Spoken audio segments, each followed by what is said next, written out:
kaduhung kaliwat langkung hanta nyembah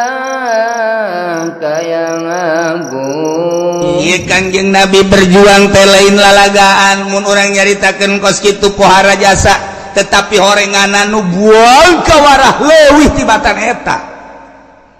Nu teu iman ka Kangjeng Nabi nu ngudag-udag Kangjeng Nabi pohara jasa.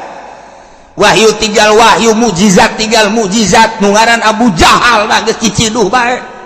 Nu ngaran Abu Lahab mah geus kagenemes bae. Di mana bae ayeuna Muhammad dipiteskeun ku aing. Sampaikeun ka teangan Muhammad saanu bisa ngabunuh Muhammad bawa huluna ka dieu 1000 ontak ku aing sia. Lain lalakon pan lamun urang neuleuk kos kituna. Kangjeng Nabi dakwah teh dihenteu-henteu ge manusia nyeri. Padahal mah hanya tugas kok teu darekeun ariman gitu. Ai sugan urang mah ketika Kangjeng macakeun Al-Qur'an, macakeun mujizat, jelema muhun kabeh, sumuhun kabeh, iman kabeh, henteu horenganan. Kangjeng Nabi keur waktu Isra Mi'raj turun Isra Mi'raj Kangjeng Nabi kita nyaritakeun beurateun Kangjeng Nabi tapi Kangjeng Nabi nyarita bae terus di hareupeun Abu Jahal. Cak Abu Jahal tas di mana si Aman?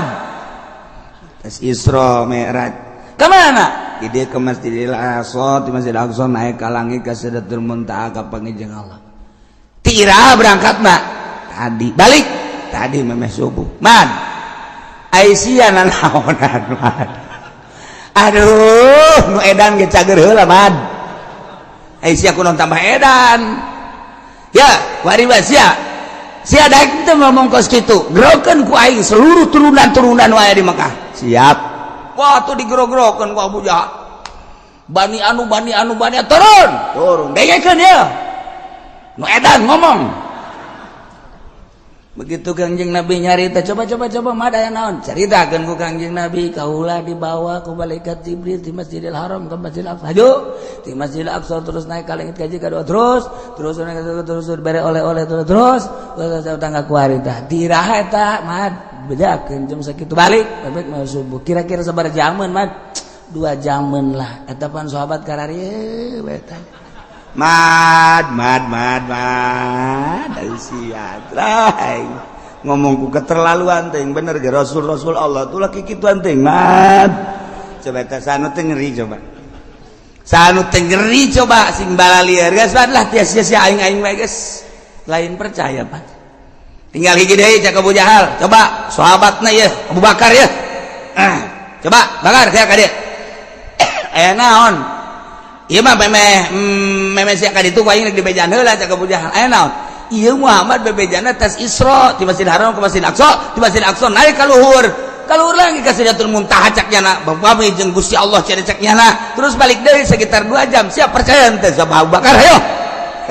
cak Abu Bakar leuwih ti eta lamun Muhammad aing mah percaya jasa leuwih ti eta aing mah kaluareun bumi aing percaya sia sok aju kitu anan Bakar aduh antak gelar asidik teh di dinya mun Muhammad pelakuna leuwih ti eta aing mah percaya jasa geus teu bisa diganggu gugat deui ieulah Sidina Abu Bakar nah ieu mah keur carita Kangjeng Nabi teh nyeri masyaallah pohara jasa teu iman jelema dibacakeun ayat dibacakeun mujizat Al-Qur'an teu iman. Nah, untuk menghilangkan kanyeri hati Kangjeng,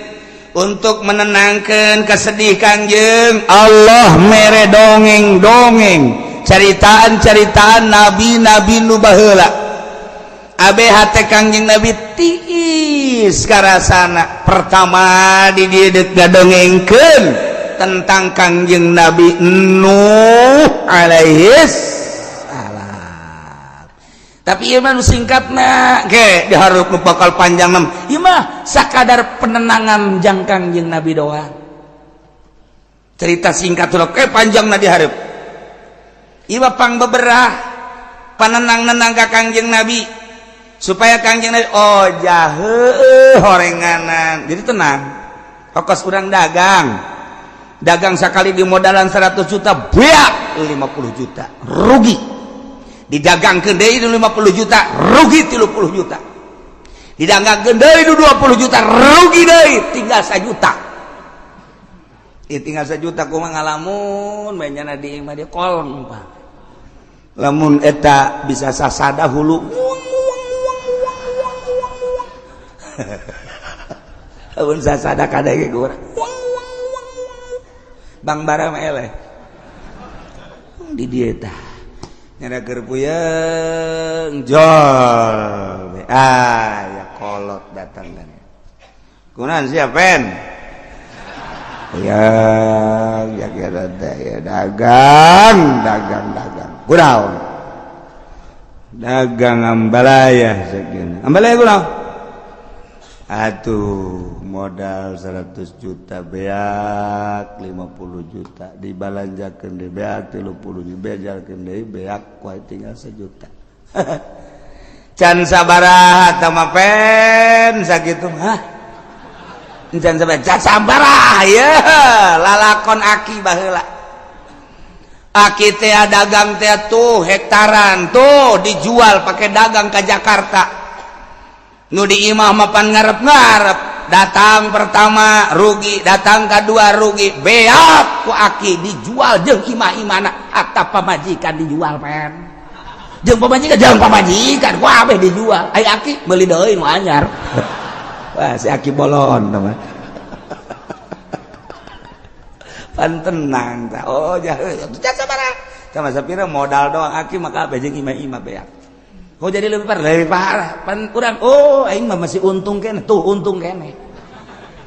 saksi epen teh aing untung kene sakitu untung kene aing bajeng imah-imah beak babeh geus jeung pelataran-pelataran pokona angkat kaki bae gitu tah lamun dibandingkeun jeung eta ngarasa untung kene aing mah jasa juta ya kene imah can dijual ngan moal kebeli ke kajual ieu tah ge aya tah nu nganasehatan kan ngeunaheun tah oh anu lebih parah nah ieu ge kajing Nabi supaya tenang tentrem didongengan ku Gusti Allah Nabi nu baheula Masya Allah karita mantap urang lamun nganasehatan teh kos kitu ka jelema teh sia kunaon ngalamun bae aduh ceukna teh kunaon ngalamun bae sia edan sia ke ulah sok dilamun kunaon atuh saminggu deui teh kawin hajo dijokot batur aduh mangkaning jalinan cinta kula geus 2 tahun eta pan bisa dicokot ku batur atuh meureun leuwih kasep leuwih sugih manan kitu ge ulah kieu atuh pantas nya situ mah leuwih kasep leuwih sugih atuh sia mah beungeut perang kitu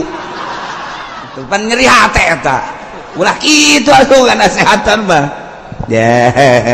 dunia teh sedaun kelor. Oh, emang awewe nyana doang. Ulah sok aju di lamun, sia hayang nu putih ku aing diajak ka Lampung. Adat gede masalah. Hayang nu hideung ku aing diajak ka Brebes ya. Ambalaya di tukang bawang melulu. Ayo sia hayang ka mana? Tenang ya. Sia mah kakarak ditinggalkeun sakali. Aing mah baheula. Pertama bobogohan pas dek dikawin batur kahiji aing ge hampir frustrasingan ditenang-tenang bae bobogohan kedua kali begitu dek dikawin deui ku bapana teu meunangeun janyahoeun aing teu boga pagawean ber harita atuh pan nyeri bae katilu kali aing dek kawin Masya Allah tipes bae tuh ieu mah nu kuari ieu tah masa aya-aya bae pamajikan aing tuh nu aslina mah pan nu baheula siapa can sabaraha oh emang kos kitu siapa kakarak sakali tenang 2 kali deui sia ge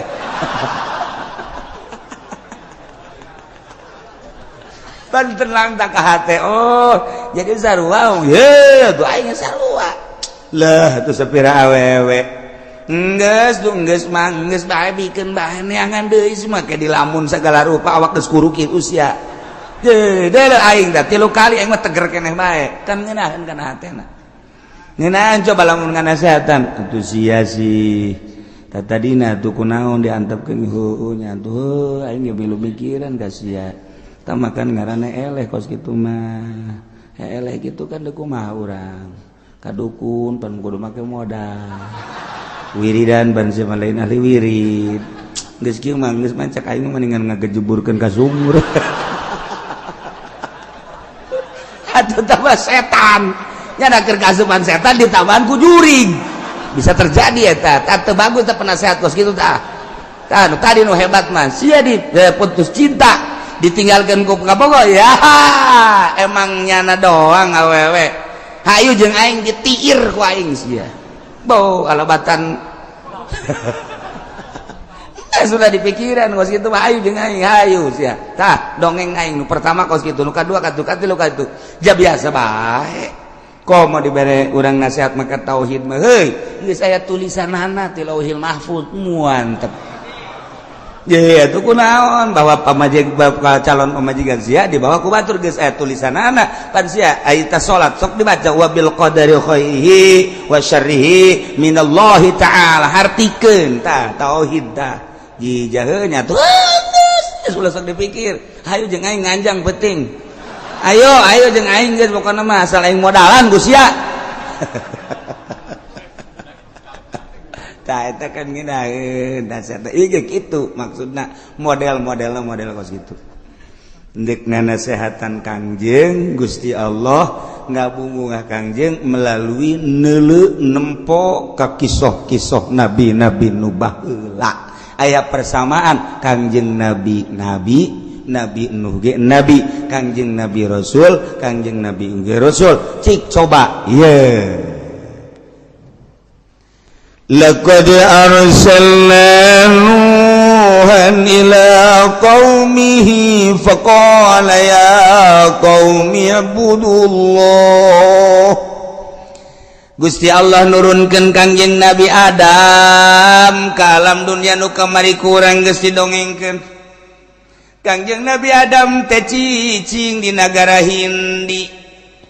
Siti Hawa pamajikanana sakali ngalahirkeun teh dua aya kembaran abeh tereh loba di alam dunia ieu manusia terus anak baranakan dikawin-kawinkeun deui anak Kangjeng Nabi Adam kembaran nu ieu dikawinkeun ka kembaran nu ieu tuluy anakan deui ke kembaran deui dua jadi di zaman Kangjeng Nabi Adam geus loba lantaran hirup teh 1000 tahun.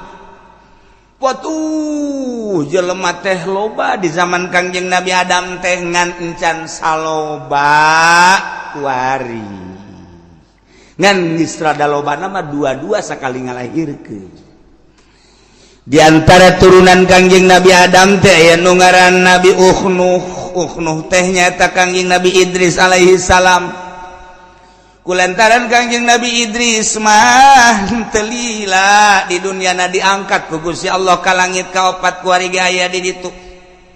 Anu ngalalakon manehanana hayang kapanggih jeung malaikat maut. Kangjeng Nabi Idris kos kumaha teh malaikat maut aing mah hayang silaturahmi. Bebeja ka Gusti Allah Gusti coba datangkeun malakal maut ka dieu hayang wau. Kira-kira wau teh jeung nu kitu. Lain lalagaan tuh jelema moal pohara jasa. Datang, Waalaikumsalam, saya abdi malakal maut didongeng singkatna ke panjangna di hareup.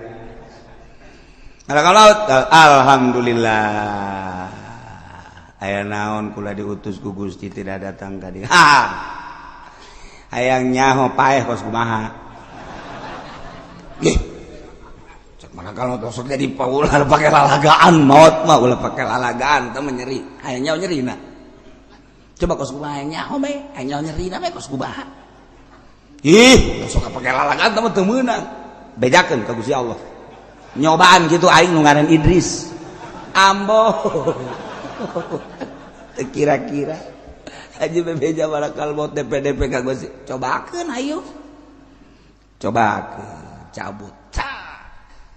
kebal diasupkeun deui hudang kumaha itu sabulu-bulu nyeri jas aduh tanding nama nyerina sabulu-bulu nyeri lain lalagaan embung aing nyobaan deui embung jaga ada tau bah aduh aing paeh geus sakana aing angkat aing neuleuh neraka ye atuh pada aja paeh makan neraka neuleuh heula bejakeun ka Gusti Allah aing ka neraka kitu ye ka neraka mah kan kudu paeh heula kan geus tadi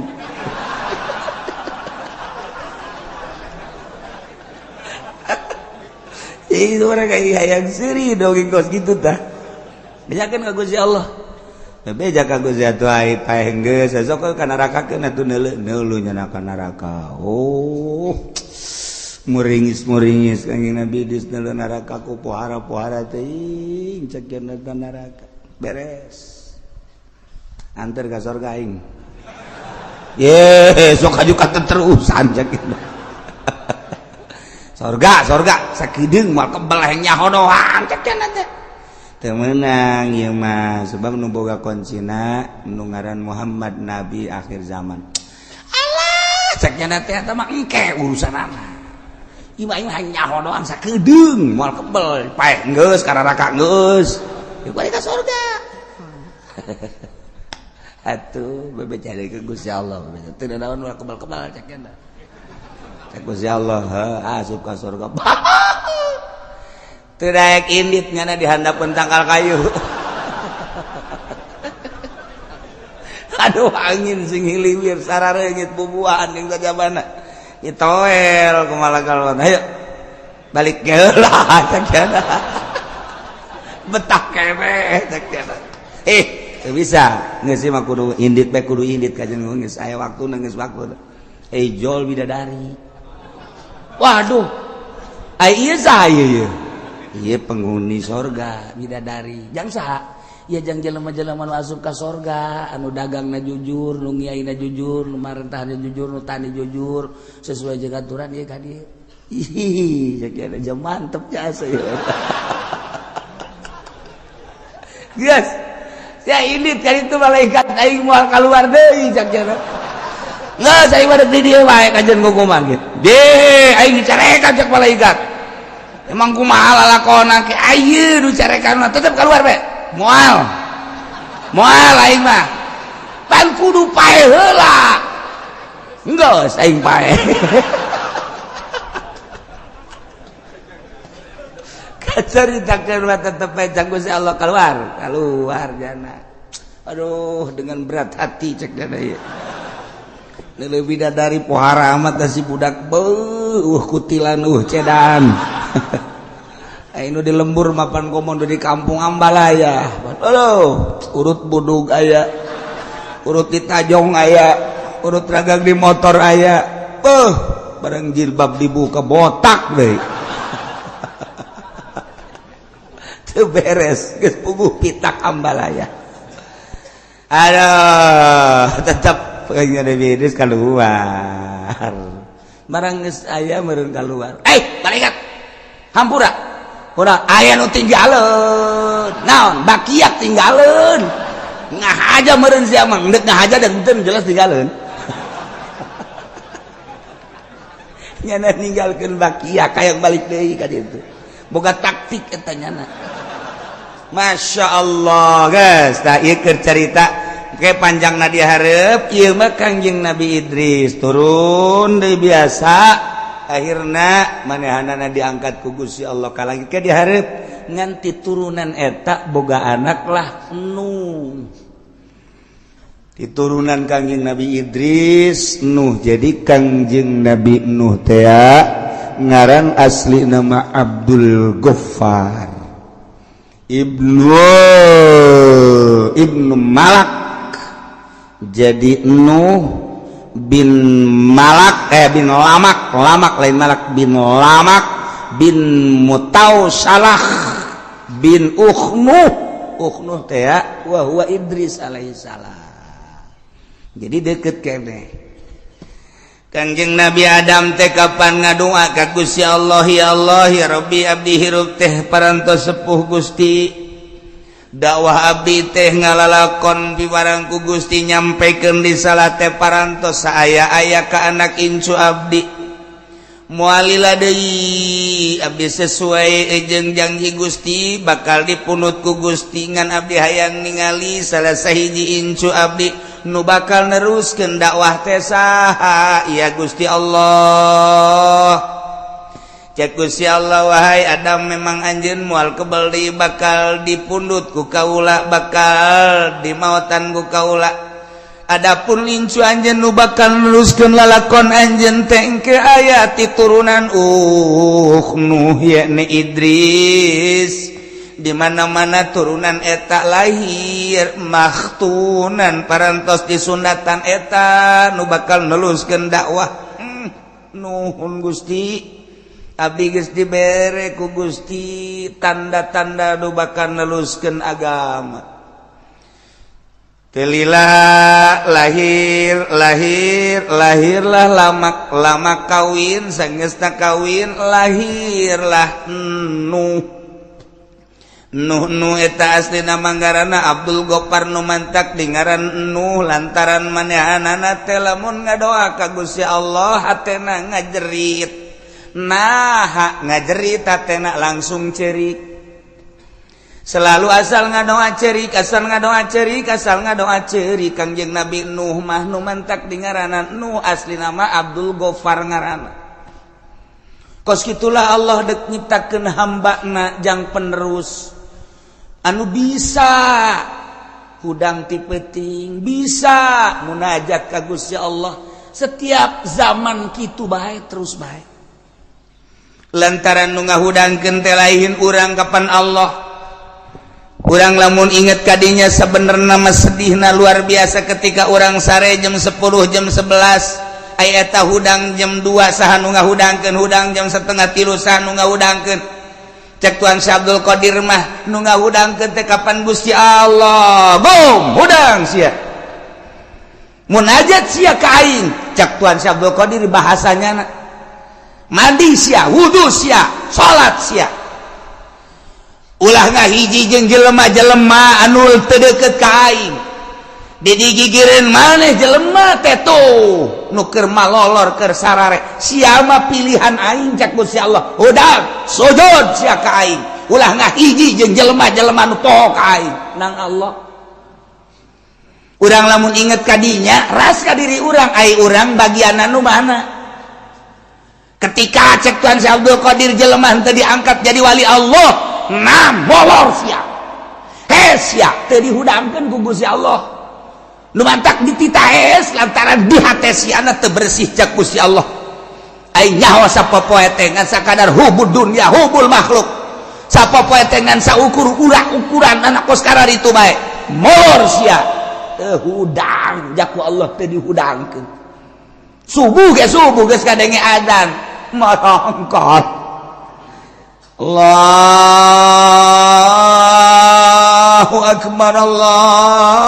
akbar bandeng aman tersebut dicocokan jeli teu boga bagian molor cak Allah ya Allah ya Rabbi ketika orang dihudangkeun ku Gusti Allah titih misah jeung jelema nu sarare berarti jelema pilihan lain sabarangan di tengah-tengah kesibukan berangna nu ngajar teh nu dagang teh nu di kantor teh ketika dipilih ku Gusti Allah bisa bae hudang tengah peuting seakan-akan hudang sia mah ulah ngahiji jeung nu hees itu bae jelema-jelema anu jauh jeung aing sia mah pan deukeut cai hudang hayu geura hudang dihudangkeun ku Allah. Nah, Kangjeng Nabi nu asal ngadoa kurucut cai mata asal ngadoa kurucut cai mata urang ge sering ngurudkeun cai mata di mana-mana neuleumio can kabayar kurucut cai mata neulapan saasana ditarik ku dealer kurucut cai mata ningali kawewe di Ciduhan urang ku awewe urang bogoh kurucut cai mata urang mah urusanna kos kitu malulu. Ketika bisnis pembebasan tanah orang milu jeung calo ai praktek tadina urang aya saya tikmah lah 50 ge lumayan sameter begitu bat dibayar orang teh dibere kurucut jai mata urang mah urusanna kos kitu balulu pernah ngadua Gusti dosa abdi sakolong langit pinuh ku dosa abdi mun abdi paeh teu dihampura Gusti meureun dibeulem ku rucun cai mata urang masuk kitu teh sakieu ge urang ngaji bae teu da ceurik atuh komo si eta geus lah pokona si eta bae lah tuh ada kuah ya Allah ieu begitu lahir ke alam dunia barosot kacaritakeun aya hiji bayi lahir ke dunia makhtunan parantos disundatan lapor ka Kangjeng Nabi Adam Kangjeng Nabi Adam langsung ngadoa cunduk kana waktu ningang kana mangsa Gusti abdi teh dijanjikeun ku Gusti di mana geus aya hiji bayi nu dilahirkeun parantos disundatan abdi moal alami deui ngalayat Kangjeng Nabi Adam ka Kangjeng Nabi Nuh diais disun ku Kangjeng Nabi Adam arangna disun pipina disun titip umat cek Kangjeng Nabi Adam lanjutkeun perjuangan aki kade ulah gimbir ku kafir ulah gimbir ku maksiat ulah sieun tabahkeun hate manehna lanjutkeun perjuangan agama Allah nu saat ieu bakal aya di leungeun maneh dibikeun ka bapan kageteun bapan aku ngomong gitu sih teu nyawa lalakon panjenengan mana ge kagot teu nyawa lalakon nu nyawa lalakon Kangjeng Nabi Adam urus sing hade geus Kangjeng Nabi Adam balik teu lila Kangjeng Nabi Adam munajat naon Kangjeng Nabi Nuh terus gede Kangjeng Nabi Nuh mah dibere laduni ku Gusti Allah bisa nyieun peso seukeut kemudian pake ngaraut bisa anjas tidinya boga golok pake nuar tangkal dibelah ku Kangjeng Nabi Nuh leutik kenehna diserut ku Kangjeng Nabi Nuh teh dibagus-bagus dihijikeun rapet Kangjeng Nabi Nuh terus boga kampak tangkal nu gede ge keleutik keneh ge bisa rubuh ku Kangjeng Nabi Nuh. Masya Allah ditonton ku jelema loba ieu budak leutik keneh geus boga keahlian eta lamun ngarautna rapi jasa eta lamun nyereut rapi jasa jadi kasimpulanna Kangjeng Nabi Nuh dibere ku Gusti Allah kaleuwihan ieu urusan perkayuan. Bisa aja tak Kangjeng Nabi Nuh mah lamun dicekal kieu ye geus ditanang wah ieu bakal jadi pihang ditanang oh ieu mah bakal jadi kitu naon ngaranna papan ditanang kos ku ari tukang batu ditanang oh ieu kutilna dipiceun bisa ieu sagala kutil batu gaya kutilan ieu kurapna dipiceun jakena ieu bisa ngoeng bener jadi bagus. Eta kuari tukang batu, eta wah kuari teh batu geus puguh nu di Sulawesi, di Kalimantan, di Garut, di Bagot, batu bangkong ge kunyana di kitu-kitu. Geus teu meunang lagi batu kuari main sewot-sewot bae geus pokona. Kebal-kebal mah jempol pamajikan kunyana set. Masyaallah. Iyalah Kangjeng Nabi Nuh alaihis salam langsung cek Gusti Allah Muhammad dengikeun kisah Nabi aing baheula demi Allah laqad yakti nyata jelas arsalna kaulan wa ngutus Nuhan hiji hamba nu ngaran Nuh diangkat ku kaula jadi nabi jadi rasul ila qaumi ka kaumna Kangjeng Nabi Nuh teh pita ngajakan kaumna dengan bahasa ya kaum kaula ubudullah kade ulah salah mangeranan pangeran ku anjeun Allah ibadahan Allah sembah ku anjeun kabeh Allah malakum min ilahin ghairu aya deui keur aranjeun pangeran salian Allah lantaran nu ngayakeun langit bumi Gusti Allah katut eusina nu ngurus urang ge Gusti Allah nu ngahirupkeun Allah nu ngamaoteun Allah anu ngalempangkeun Allah nu ngadiukeun Allah ngarobahkeun jeung ngicingkeun Allah anu ngukur segala rupa urang teh Allah nujugihkeun nu nyusahkeun Allah anu bakal ngamautan ge Allah bahagia jeung cilaka ge Allah nu mantap kade wahai kaum kaula kade ulah salah milih pangeran ulah batu dijadikeun pangeran ulah kayu dijadikeun pangeran ulah makhluk-makhluk Allah dijadikeun pangeran eta mah makhluk nu pangeran mah nu ngadamel makhluk anu namina asmana Allah subhanahu wa ta'ala. Gitulah Kangjeng Nabi Nuh. Inni akhafu alaikum azab yaumin azim kaula boga kasieun karempan terhadap paranjeun kabain abadtum gairah lamun anjeun teu ngaibadahan Allah. Rempan jang aranjeun kabeh azab yaumin azim siksa anu luhur anu agung nu pohara jaga di poe kiamat. Ketika anjeun ke para raeh ke digiring ka masar ketika anjeun kuarina teu ngaibadahan ka pangeran Allah maneh teh bakal disiksa anu siksa nu pohara yakni neraka memeng ke di dunia ge bakal kena siksa. Kangjeng Nabi Nuh teh geus dibere warning ku Gusti Allah ajakan mangeranan ka aing hei Nuh lamun teu daekeun awas lain bae di akhirat nu bakal disiksa ta geus nyata-nyata nu abadal abidin nu amadal amidin ieu mah di dunia ge engke bakal kena siksa asal teu nurut ka aing teu nyembah ka aing bakal nurunkeun siksa ke aing mere kabar ka sia no siksa-siksa nu bakal diturunkeun ka umat maneh ketika umat maneh teu nurut ka aing. Mangga Gusti abdi deuk sekuat tenaga terus-terusan ngajak da'autu rabbi lailan wa naharon cek Kangjeng Nabi Nuh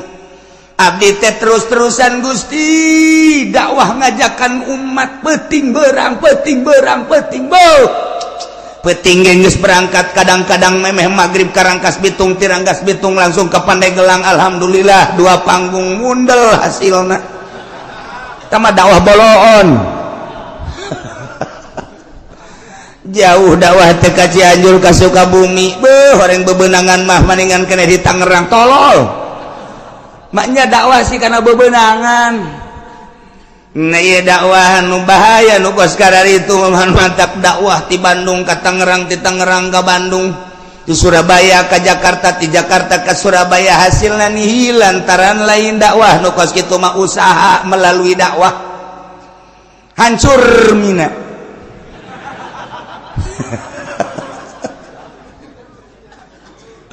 Nah dakwah mah tiba heula ge la as'alukum alaihi ajra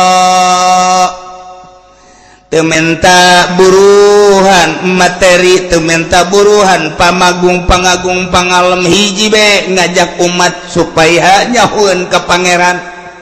dituntun umat teh nu keur aya di leungeun setan supaya murag di leungeun setanna nu keur aya di leungeun jurig supaya leupas di leungeun jurigna ieu teh deuk diajak ka Gusti Allah lantaran nu ngajakna geus jauheun ka Gusti Allah cacak-cacak diajak ku nu geus jauheun ka Gusti Allah ge jelema mengkol bae tuh komo lamun nu ngajakna encan jauheun ka Gusti Allah nyahoeunana kana RP 000000 atuh mal beres umat kajen tetep bae nyana-nyana umat-umat ieu Kangjeng Nabi Nuh da'autu lailan wa naharan Gusti abdi teh ngajakan umat dakwah beurang jeung peuting tanpa pamrih terus bae cek Kangjeng Nabi Nuh ya kaum wahai kaum wa'budullah sing hade nyembah ulah salah sesembahan sembahlah Allah nu ngadamel langit bumi katut eusina termasuk urang dadamelan Allah malakum min ilahin ghairu teu aya pangeran yang urang yang anjeun salian Allah. Inni akhafu alaikum azab yaumin azim lamun aranjeun kabeh wahai kaum iman ka Allah teu mangeranan ka Allah rempahan Allah di samping engke yaumal qiyamah ayeuna di dunia Allah nurunkeun siksa anu pohara ulah sampaikeun ka disiksa ku Gusti Allah terus bae Kangjeng Nabi Nuh teh terus bae dakwah teh masyaallah berang peuting teu pamrih terus bae Kangjeng Nabi kumaha eta kaum ngomongna qalal mala'u min qaumihi inna lanaraka fi dhalalin mubin cek kaum-kaumna penggede-penggedena cek kaum elit-elitna cek pemimpin-pemimpin kaumna ngomong ka Kangjeng Nabi Nuh Nuh capek-capek maneh teh dakwah kadeleuna teh menyingsingkan tangan luar biasa maneh berangjeng peuting ngajakan umat jakami mah inna lanaraka sanyana kaula kami neuleuh anjeun teh yakin ka anjeun teh fi dhalalim mubin sasar anu nyata anjeun mah jelema sasar kunaon ngajakan pangeran teu kadeuleu anjeun mah no jelema edan lantaran mangeranan kanu pangeran teu kadeuleu buktikeun coba pangeran teh mana jog pangeran kami mah tuh hayang nu leutik itu nu di juru hayang nu gede itu nu tengah hayang gede jasa itu patung-patung nu dijieun tina kayu jati nu dijieun tina kayu waru ya anu dijieun tina kayu kitu naon ngaranna berbagai kayu-kayu anu seungit nu aya numpuk patung-patung teh ambualayah loba nu dina batu dan lain sebagainya tuh itu pangeran urang dek lelempangan hayang mau pangeran nu leutik bisa diasupkeun ka kantong cak Kangjeng Nabi nu ku blon-blon teh pangeran mah aya ngatur lain pangeran diasupkeun ka kantong jadi lamun diasupkeun ka kantong kumaha dibawa penyelamat kan nyana mun siang ngising atuh milu ngising tadi pangeran ku daek dibawa ngising Kanjeng Nabi Nuh dilalaga ngalalaga kaumna tetap noh eureun dakwah inna lanaraka fi dhalalim mubin kaula neuleuh maneh capek aing mah sasar sia ulah gas ulah dakwah sia ayo bandingkan bareng jeung kami kabehan ibadah mah tuh ka pangeran itu jelas nu real bae sih nu jelas ulah sok nu teu kadeuleu ieu mengajakan ibadah ka pangeran nu teu kadeuleu naon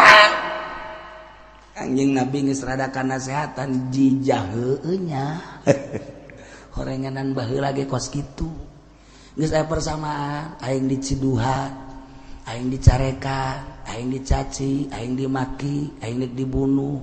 horenganan baheula ge kos kitu seuri Kanjeng Nabi hehe ya senyum Kanjeng Nabi masyaallah tuh kan cek Kanjeng Nabi Nuh ya qaumi laysa bi dhalalah walakinni rasulun min rabbil alamin sok sembarangan maneh nyebutkeun dolal-dolal anu mubin ka kaula kaum kaula laysa bil dhalalah kaula mah teh lain sasar teh sasar kaula mah walakinni rasulun min rabbil alamin kaula mah utusan ti pangeran kaula teh utusan pangeran utusan Allah Rasul kunaon nyasar-nyasar ka kaula ngablon-blon ka kaula ngaedan-edan ka kaula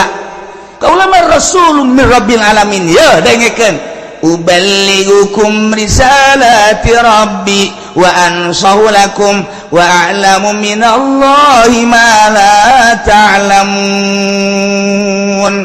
uballigukum kaula nyampaikeun ka anjeun risalati kana risalati rabbi risalah pangeran kaula amanat cak Gusti Allah ieu lakukeun sing nurut ieu larang sing jauhan seluruh perintah disampaikan risalah seluruh larangan disampaikan supaya udah dilaksanakeun ya kaula nyampaikeun risalah pangeran ka anjeun kabeh wa ansahu jeung kaula nganasehatan ka anjeun dengan tujuan supaya bararagus rarapi hirup di alam dunia teh sakedeung bakal berhadapan langsung jeung Gusti Allah jeung kieu deui wa a'lamu minallah mala ta'lamun kaula nyaho ti Gusti kana naon nu ku anjeun teu nyaho sebab omongan ulama langsung ti Gusti Allah melalui mukjizat melalui wahyu omongan kula lain nang ti kula tapi nang ti Allah mane mah teu nyaho kula mah nyaho nu kumaneh teu nyaho kula mah nyaho sebab kaula langsung ti Gusti Allah dibere wahyu jeung mukjizat dengekeun tuturkeun tetep kaum bohong nuh bohong lain rasulnya nama edan jelema teu puguh teu karuh nya nama lain wow Kangjeng Nabi Nuh asal dakwah ditaringgalkeun masyaallah sabaraha taun Kangjeng Nabi Nuh dakwah dina alfiah dijelaskeun najauta ya rabbi nuhan wa mastajabdalahu bipulkin mahirin fil yami masuna wa sayadu bi ayatin mubayyinah fi qaumihi alfa amin ghairu khamsina dakwah Kangjeng Nabi Nuh 950 tahun eueuh nu iman coba eta 950 tahun eueuh nu iman anak na ge teu iman anak nu jangan nu ngaran Kanan teu iman ka bapa bayangkeun ku urang coba lain dakwah bubulanan lain dakwah tatahunan 950 tahun ngaplak Kangjeng Nabi Nuh di India langsung Kangjeng Nabi Nuh ke Pakistan di Pakistan ngaprak Kangjeng Nabi Nuh terus ka dieu ka Mesir ke Mesir terus ka Yordan terus ka Irak terus ka Iran Kangjeng Nabi Nuh teh ratusan tahun dakwah sementara manusia kakarak aya di jazirah eta bae India, Mesir, Pakistan, Yordan negara-negara tertua Amerika can aya ditama Inggris can aya Jerman can aya benua Amerika can aya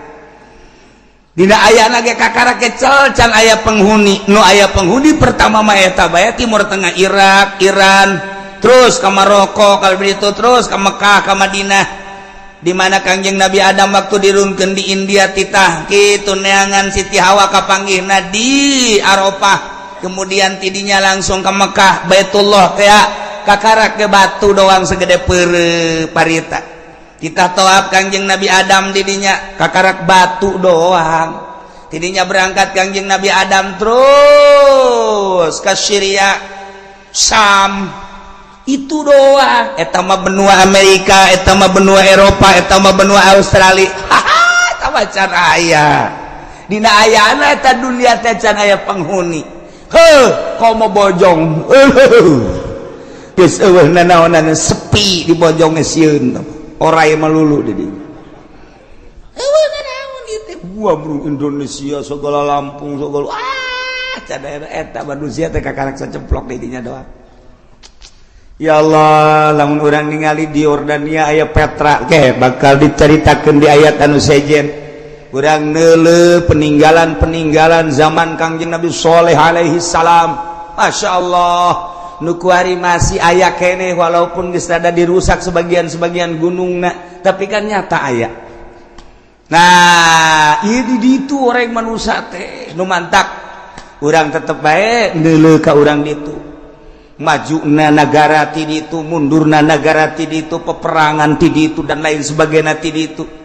ulah kaget lamun urang neuleuh Irak peperangan nya nama teu aneh urang Irak menyaritakeun perang nya nama maca sejarah negara tertua di dunia adalah Baghdad adalah Irak geus sabaraha ratus kali perang ti baheula teu aneh lamun urang nyaritakeun bangsa Indonesia perang kakarak sakali untuk meraih kemerdekaan tahun 45 berhasil proklamator Bung Karno jeung Bung Hatta urang mah sejarah teh eta belah ditu lapisan raja-raja leutik anu peperangan antara kerajaan jeung kerajaan di Banten aya sabaraha kerajaan kemudian di Cirebon aya sabaraha kerajaan kemudian Jawa Tengah Jawa Timur aya sabaraha kerajaan dicatatlah naon kitu di sejarah Majapahit Pajajaran dan lain-lain sebagainya hanya kerajaan-kerajaan gitu baik belah dieu eta mah tuh lalakon nu baheula mah di ditu Kanjeng Nabi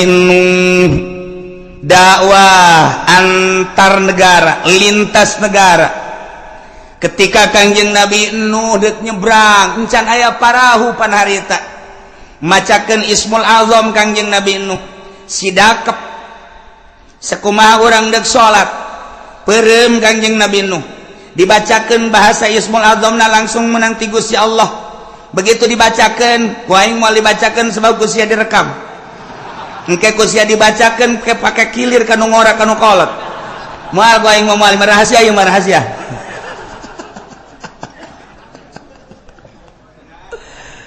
Ini jadi dibacakeun ku Kangjeng Nabi Nuh set sakali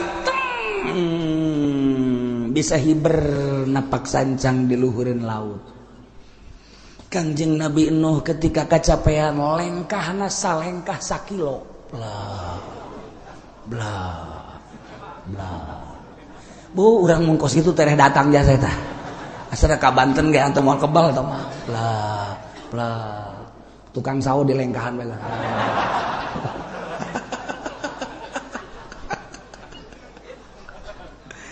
Awan hese Gusti Allah ketika hendak menghendaki ka umat takerma jarangkung gede baheula haji jelema cecemplokan kapan di India, di Pakistan, di Mesir, di Yordania, Irak, kemudian Iran, kemudian Syria geus araya di zaman Kangjeng Nabi Nuh teh cecemplokan lantaran 1000 tahun masa Kangjeng Nabi Adam alaihissalam dua incuan baranakan anak baranakan cecemplokan ditugaskan Kangjeng Nabi Nuh teh titah ngajakan ibadah ka Gusti Allah tapi 900 tahun 950 tahun iman datang ka Kangjeng Nabi Nuh kalepasan ngadoa Gusti abdi tepan utusan Gusti da'utu rabbi lailan wa naharon tapi kieu-kieu teuing Gusti eueuh hiji-hiji acan iman siksa habek kalau pasan ngomong nyana ge haju ngabalir siksa ulahnya pohara paneta antar negara lintas lempang dibere ku Gusti Allah Ismul Azam jang napak sancang jang hiber jang lengkah luar biasa nu mantap kuari kumun kurang diwirid eta wiridan eta ya Allah wirid ku urang peureum bentak di dinya keneh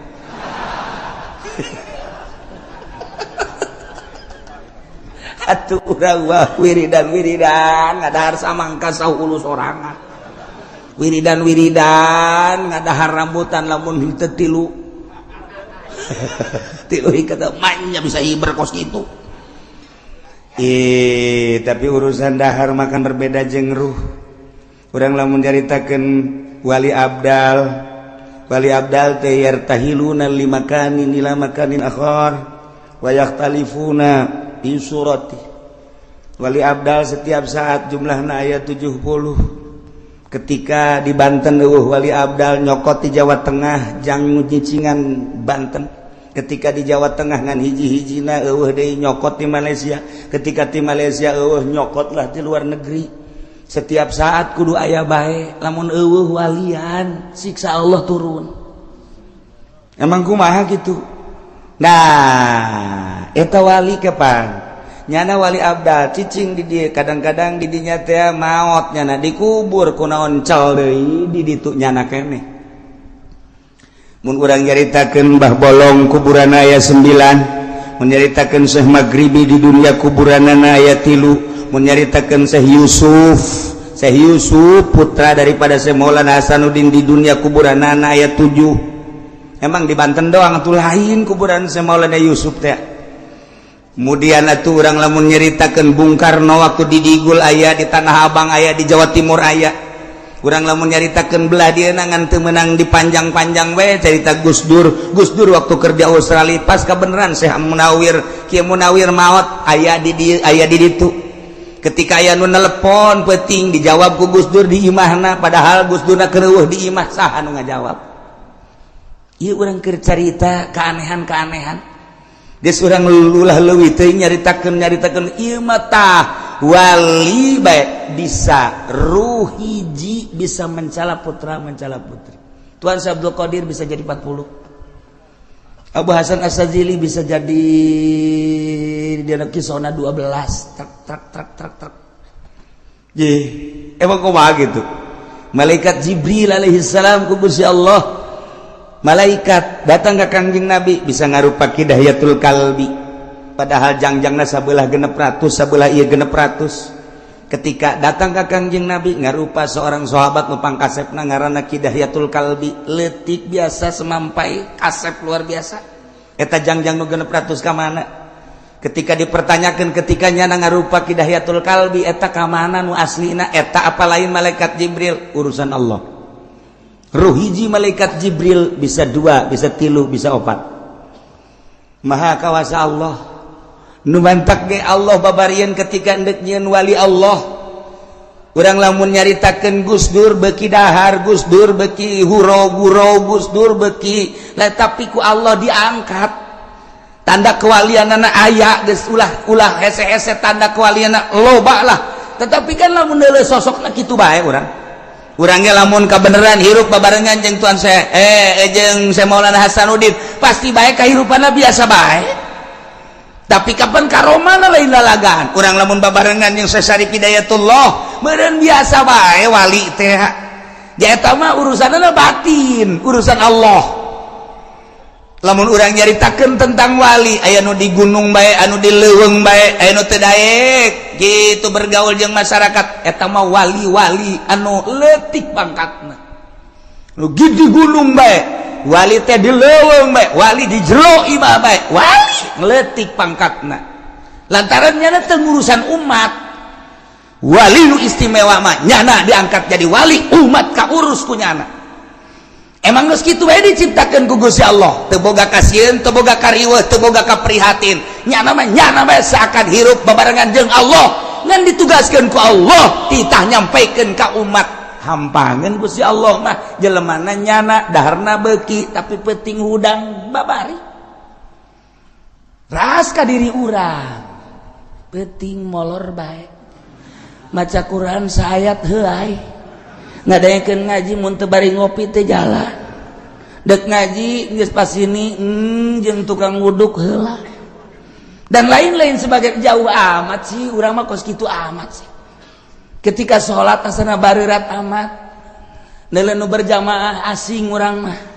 oh bisa kos kitu urang mah sakitu diberena ku Gusti Allah lamun nu diangkat ku Gusti Allah tuh babarieun jeung hampangeun naon hesena tuh sabenerna mah teu kudu make babacaan tapi Allah selalu mere babacaan baca eta peureum Kanjeng Nabi Nuh set di luhur laut baca eta lengkah ngalegaan baca eta embung ngalengkah ceuk Kanjeng Nabi Nuh ka ulama tapi hayang datang bae cidaha ka Kanjeng Nabi Nuh teu ti negara ka negara dek dakwah tah ditiup ku angin set ti India datang ka Mesir brak datang percis kos kipu doli ku hari atuh nu kumaha atuh ai baheula makan make babacaan ku hari mah nyana mah make bensin berangkat ti dieu ka Rangkas Bitung saya datang plak ka ditu mantak ku harus mengetahui dong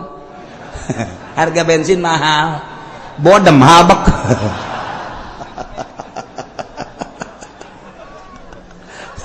jauh jasa.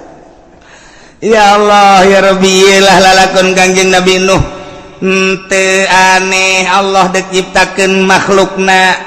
dijadikeun rasul diangkat jadi rasul nyampaikeun ai leuweuhan mah luar biasa Kangjeng Nabi Nuh kadaekna jeung pohara jasa Kangjeng Nabi Nuh dakwah tanpa pangri da'autu lailan wa naharon tetapi geuninganan eueuh anu iman ka anjeunna jeung ka Gusti Allah ngalengis Kangjeng Nabi Nuh kurang kumaha Gusti tugas maneh mah lain kitu cek Gusti Allah dakwah daekeun jeung teu daekeun urusan aing urusan umat siapa dakwah ulah sok ngalengis teu meunang emang Gusti abdi ngalengis nafsu ketika maneh dakwah kemudian maneh ngalengis kok teu daek narurut eta lah nafsu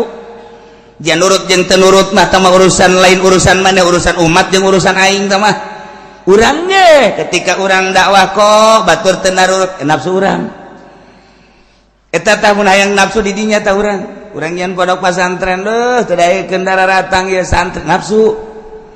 Aisyah mah pokokna mah ulah mikiran kos kitu cak Gusti Allah ayo deuk pondok manyen pondok bae santri make ku aing didatangkeun mun aing henteu atuh sia mah siapa ibadah ka aing hese-hese amat kudu make tabel segala menerima siswa baru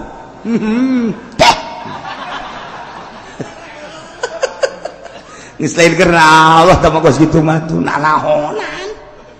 ieu mah lamun deuk ikhlas kos kitu mah ngaranna teu ikhlas pek bahaya indek mah. Ketika orang dakwah haju hayang dituturkan etalah nafsu didinyana nu kudu diomean ku urang tuh aya perbedaan orang jeung kiai anu ku haju urang na bendu etalah nafsu ngaranna perbedaan puasa bae ge datang ka kuari teu nanyambung aing mah dinya asal ki uci bae ge naon beda puasa jeung aing kunaon sih ibadah ka Allah nu deuk dari mana Allah kok bendu ka kula ulama tuh pernah bendu ka sasage adapun perbedaan itu masing-masing bae ge Allah nu narimana aya nu embungeun datang ka imah kula teu hayang aing mah ka imah ki uci kajian kumaha datang ka paeh aing mah karugi-rugi sia goblok ji atuh naon aing mah rugi henteu naon henteu ngan paling aing mah teu dibere jeruk doang ku sia tuh rugi kabehan we tungtung nama eta aya kiai nu geus kitu ulah mun aya tetangga urang gitu nasehatan ulah ibadahna tita ku Allah nundek narimana Allah adapun urang jeung urang atuh biasa bae perbedaan maju biasa tuh kok jadi perbedaan kos kitu kuari aya nu embungeun nikahkeun esa aya ku uci moal aing mah moal kajian kumaha kunaon puasana beda jeung aing lebaran beda riweuh aing mah cenah ya Allah can nyaon nu salah saha nu bener saha eta mah sesuai jeung keyakinan lantaran dina ilmu thariqah mah bawa ilmu teu kudu nanyakeun ka batur sia ilmu sia pake sesuai jeung keyakinan ulah neuleuh batur mendek nuturkeun deuk teu sia yakinkeun ka Allah haju yakin ka Allah tuh geus adapun batur deuk nuturkeun deuk teu bendu tah urusanana sabodo tah mah we aya nu dikunci masjid teh aya nu teu meunang nahonan teh kikituan teh geus bae hayu ulah sok aju bendu eta kadanya ka ceulik ulah nikahkeun aya ki uci main moal teh hayang kapanggih emang kunaon sih kos musuh bae bong beda lebaran jeung aing atuh iya ieu teh gede naon teu naon teh urusan ibadah ka Allah tah eta nafsu tah mun hayang nyaho tah di jerona teh nafsu tah kos kitu teh tah eta lamun hayang nafsu tah kos nyaho nafsu teh kos kitu ya Allah ya Rabbi kok handap amat sih Quran aya di nyana hadis aya di nyana kitab aya di nyana perbedaan kos kitu kok jadi teu nanya sih nah iyalah hawa nafsu nah ieu keur carita Kangjeng Nabi Nuh ngalengis ka Gusti Allah Gusti kok cek Allah eta mah nafsu sia ulah dibawa sia mah dakwah ajak daekeun teu daekeun lain urusan sia hampura Gusti aduh salah Kangjeng Nabi Nuh salah sujud Kangjeng Nabi Nuh ceurik ngalimantek Nuh ngaranna loba kasalahan ceurik asal ngadoa ceurik Kangjeng Nabi Nuh masyaallah kaum kaulah teh ye laisa bi dhalalah teu sasar teu salah kaulah ngajakan teh ibadah ke Allah lantaran kula walakinni rasulun min rabbil alamin utusan pangeran uballigukum risalati rabbi kaula nyampaikeun ka anjeun kana risalah pangeran kaula ieu perintah laksanakeun ieu larangan jauhan wa ansahu jeung kaula nganasehatan dengan berharap supaya bareres baragus wa a'lamu minallahi ma la ta'lamun nu maneh teu nyaho kaula mah dibere nyaho ku Gusti Allah mun deuk aya siksa bakal dibere ku Gusti Allah nyaho mun deuk aya panas bakal dibere ka nyaho ku Gusti Allah mun deuk aya hujan bakal dibere ka nyaho ku Gusti Allah eta mah urusan kaula jeung Gusti Allah lantaran kula diangkat jadi rasul selalu nyambung Gusti Allah instruksi-instruksina ka kaula wa a'lamu minallahi ma la ta'lamun yuk urang ibadahan Gusti Allah kumaha eta umatna aw ajibtum an ja'akum minal mir rabbikum ala rajulin minkum tetep bae umatna ngabageud bae ngabageud tadaikeun iman ka Gusti Allah endahan terus bae ngarautan kayunyeun patung aya patung anu keur diuk aya patung nu keur jongkok aya patung anu keur nangtung malah bobogohan anu ngacer datang ka kuari aya ih macem-macem teh patung teh dibabawa Kangjeng Nabi Nuh keur dakwah teh dulur sadaya kade ulah ibadah kesalian pangeran ibadahan pangeran allazi khalaqas samawati wal patung diacung-acung yeuh pangeran mah yeuh pangeran teu nyeri kumaha aja Pak ya Allah ya Rabbi patung di ais naon Nuh ngomong coba deui ubudullah coba deui nu bedas ubudullah nu bedas ubudullah ibadah sia ka Allah ye pangeran mah ye patung nyerin teh coba ya Allah ya Rabbi lain lalagan nuanta Kangjeng Nabi begitu ngadenge kisah Kangjeng Nabi Nuh can sabaraha tuh ngabubungah ka hate Kangjeng can sabaraha horenganan dibandingkeun jeung Kangjeng Nabi Nuh mah aing mah kakarak dicaci dimaki sapira diciduhan horenganan Kangjeng Nabi Nuh mah ditararongton di edan-edan itu kan bahasa Quran inna lanaraka fi dhalalim mubin cakaomna kaula maneuleum maneh no jalain jelema bener aing maneuleum sia teh dhalalim mubin sasar sia mah sarua jeung gembel tuh dikitu-kitu kan dhalalim mubin eta beuh pohara jasa cak Kangjeng Nabi beuh barang ngadenge kisah Kangjeng Nabi Nuh can sakumaha percis kos tadi teh percis kunaon sia diputuskeun cinta kakarak sakali aing mah 3 kali diputuskeun cinta oh betul kali tegang kujubarkeun maneh aing mah biasa bae sia kunaon ngalamun dagang rugi sabaraha kali sakali kakaraknya beak modal doang aing mah jeung imah-imah jeung pamajikan ditarik kabeh ku mitoha gara-gara dagang rugi aing mah pamajikan tita balik